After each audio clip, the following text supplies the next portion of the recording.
Imagine a place filled with the delicious hot fries and burgers everywhere you turn.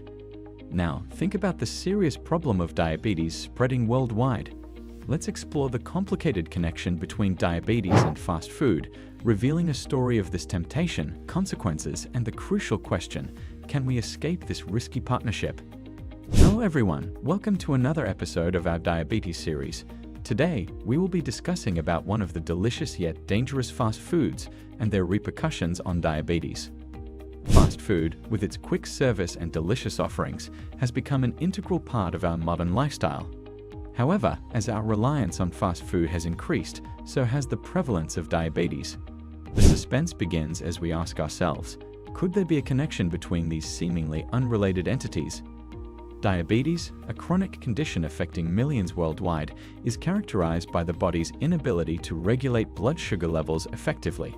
Fast food, on the other hand, is often laden with sugars, unhealthy fats, and excess calories. To proceed with today's topic, let us do something new and exciting today. Let's make this session to be a question-answer session, where we will be taking up the important questions related to our topic, diabetes and fast food. A dangerous combination, and answering the same. Question 1. Why is fast food particularly concerning for individuals with diabetes? Fast food is a double-edged sword for those with diabetes. On one side, it offers convenience and taste, but on the other, it presents a grave risk. The high levels of refined sugars and unhealthy fats can wreak havoc on blood sugar levels, sending them on a roller coaster ride of highs and lows. The rapid spikes in blood sugar after consuming fast food can be detrimental for people with diabetes, potentially leading to long-term complications such as cardiovascular disease, kidney problems, and nerve damage. Fast food is a concern for individuals with diabetes because it often contains high levels of unhealthy fats, refined carbohydrates, and excessive amounts of salt and sugar. These factors can contribute usually resolves after childbirth. However, it increases the risk of developing type 2 diabetes later in life. Symptoms. Common symptoms of diabetes include increased thirst, frequent urination, unexplained weight loss, fatigue, and blurred vision. If left unmanaged, diabetes can lead to serious complications such as cardiovascular disease, kidney damage, nerve damage, and eye problems. The management of diabetes involves maintaining blood sugar levels within a target range through a combination of medication, such as insulin or oral drugs, lifestyle changes, including a healthy diet and regular exercise, and monitoring blood glucose levels. Regular medical checkups and screenings are essential for preventing and managing potential complications associated with diabetes. Causes. Now, as we have gone through the details of what diabetes is basically, what are its type, and what are the common known symptoms of it, let's move to our main topic now and discuss the various causes of diabetes and their effects. Coming to the very first one, which is the most common one, we have genetic factors. Inherited susceptibility. Genetic predisposition plays a crucial role in the development of diabetes. Individuals with a family history of diabetes are at a higher risk of developing the condition. Specific genetic markers may increase susceptibility, making some people more prone to diabetes than others. Understanding the genetic factors associated with diabetes is essential for several reasons. Risk assessment. Knowing one's family history and genetic predisposition can help individuals and healthcare professionals assess the risk of developing diabetes. Early detection. Individuals at a higher genetic risk may be monitored more closely, allowing for early detection of diabetes or its precursor stages. Preventive measures. Awareness of genetic susceptibility can motivate individuals to adopt a healthier lifestyle, including dietary changes and increased physical activity, which can help mitigate the risk of developing diabetes. To summarize, genetic factors, including inherited susceptibility and specific genetic markers, contribute to an individual's risk of developing diabetes. However, it's important to recognize that genetics alone do not determine the outcome, and lifestyle factors also play a crucial role in the development and management of diabetes. Autoimmune factors. Autoimmune factors play a crucial role in the development of type 1 diabetes, a condition where the immune system targets and destroys insulin-producing beta cells in the pancreas. Here's an explanation of the autoimmune factors involved. 1. Immune system attack. The immune system is designed to defend the body against harmful invaders like viruses and bacteria. In the case of type 1 diabetes, however, the immune system mistakenly identifies the insulin-producing beta cells in the pancreas as foreign and dangerous. As a result, it launches an attack on these cells, ultimately destroying them. 2. Insulin production disruption. Insulin is a hormone produced by the beta cells of the pancreas, and it plays a crucial role in regulating blood sugar levels. When the immune system destroys these beta cells, the production of insulin is significantly impaired. With fewer beta cells functioning, there is a reduced capacity to produce insulin, leading to elevated levels of glucose, sugar, in the bloodstream. 3. Environmental factors. While genetics plays a role, environmental factors are also believed to be influential triggers. These factors may include viral infections, exposure to certain toxins, or other environmental elements. Infections, particularly during childhood, have been suggested as potential triggers that could set off an autoimmune response in genetically predisposed individuals. 4. Complex interplay. The development of type 1 diabetes is likely the result of a complex interplay between genetic susceptibility and environmental triggers. The exact sequence of events that leads to the autoimmune response is not fully understood, and it is possible that different factors may contribute in different ways for different individuals. Insulin resistance. Insulin resistance is a key factor in the development of type 2 diabetes. In this condition, the body's cells become less responsive to insulin, requiring higher insulin levels to facilitate glucose uptake. Over time, the pancreas may struggle to produce enough insulin to meet the body's demands, leading to elevated blood glucose levels. Imagine insulin as a key that helps unlock the doors of your body's cells to let in sugar, glucose, from your blood. This sugar is like fuel for your cells, providing energy for your body to work properly. Now, in insulin resistance, these cell doors don't respond well to insulin's key. It's like the lock is a bit stubborn, and the key, insulin, has to work harder to get the door open. As a result, your body needs more insulin to do the job that a smaller amount used to handle. Role in type 2 diabetes. In type 2 diabetes, the body still makes insulin, but it's not as effective because of this resistance. So, even though insulin is there, it struggles to unlock the doors of the cells. This means sugar stays in the bloodstream instead of going into the cells where it's needed. Over time, the pancreas, the organ that makes insulin, may try to compensate by making even more insulin, but this can only go on for so long. Eventually, the combination of insulin resistance and the pancreas not keeping up leads to higher blood sugar levels, which is a hallmark of type 2 diabetes. In simple terms, insulin resistance is like having doors that don't open easily, making it harder for insulin to do its job. In type 2 diabetes, this difficulty in using insulin properly contributes to higher levels of sugar in the blood. Environmental factors.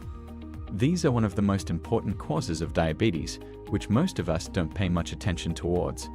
Some of these environmental factors include lifestyle choices. Sedentary lifestyles and poor dietary habits contribute significantly to the rise in diabetes cases.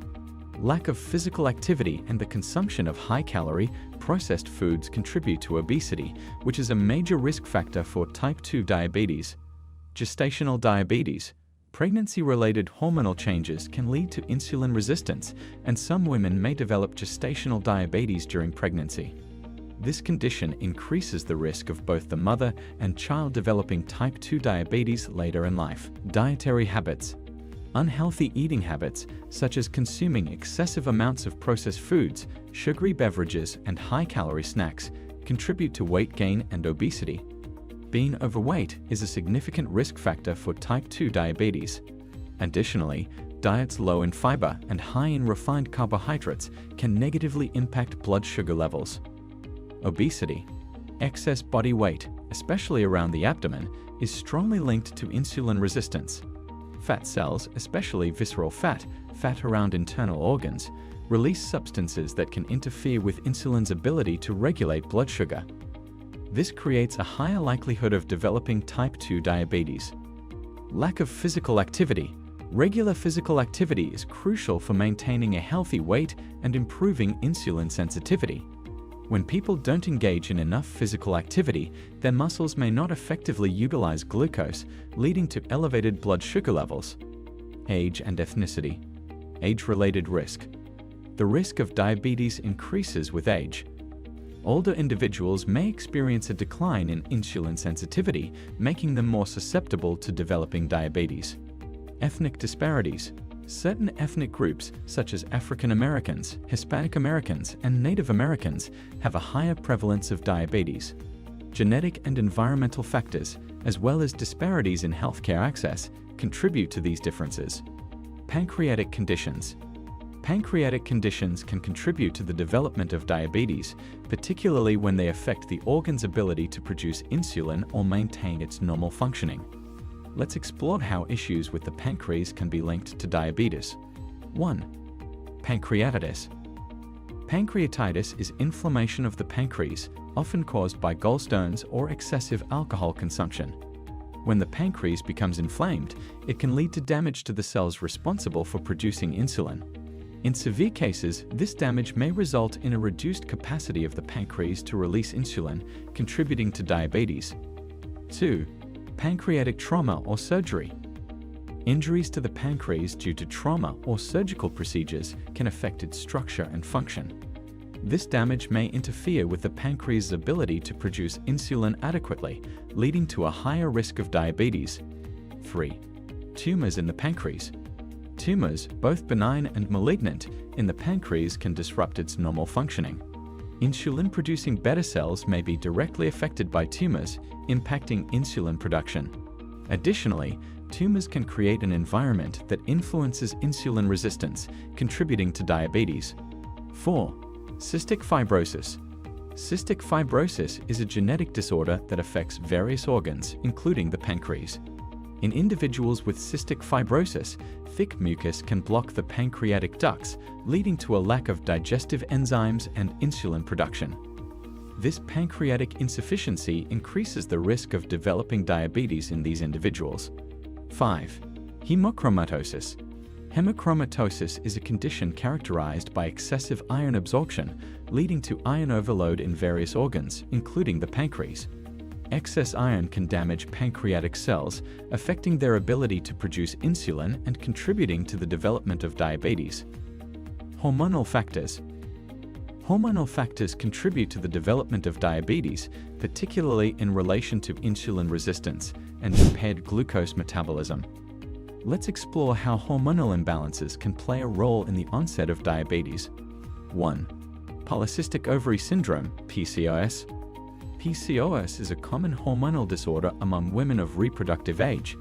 In PCOS, the ovaries produce higher than normal levels of androgens, male hormones. This hormonal imbalance can lead to insulin resistance, where the body's cells don't respond well to insulin. As a result, glucose uptake by the cells is impaired, increasing the risk of type 2 diabetes in women with PCOS. 2. Cortisol and stress. The hormone cortisol, released in response to stress, plays a role in glucose metabolism. During periods of chronic stress, cortisol levels can remain elevated, contributing to increased blood sugar levels. Prolonged exposure to high cortisol levels may lead to insulin resistance, making individuals more susceptible to type 2 diabetes.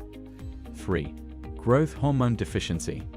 Growth hormone is essential for normal growth and development. In cases where there is a deficiency in growth hormone, there may be an increased risk of insulin resistance and impaired glucose tolerance, potentially leading to diabetes. 4. Adiponectin and leptin.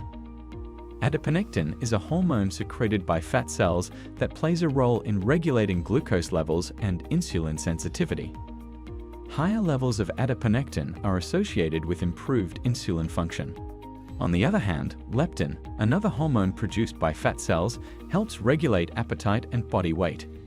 Dysregulation of these hormones in obesity can contribute to insulin resistance and the development of diabetes. Thanks for joining us in uncovering the causes of diabetes. Awareness is key to a healthier life. Your health is your wealth, so if you or someone you know shows these signs, consult a healthcare professional. Let's tackle health mysteries together and live our best lives. That's all for today's episode. I hope you found this information valuable. If you have any questions or topics you'd like us to decode in future episodes, leave a comment below. Until next time, stay curious and take care. Leave a comment below. Until next time, stay curious and take care. Leave a comment below. Until next time, stay curious and take care. Leave a comment below. Until next time, stay curious and take care. Leave a comment below. Until next time, stay curious.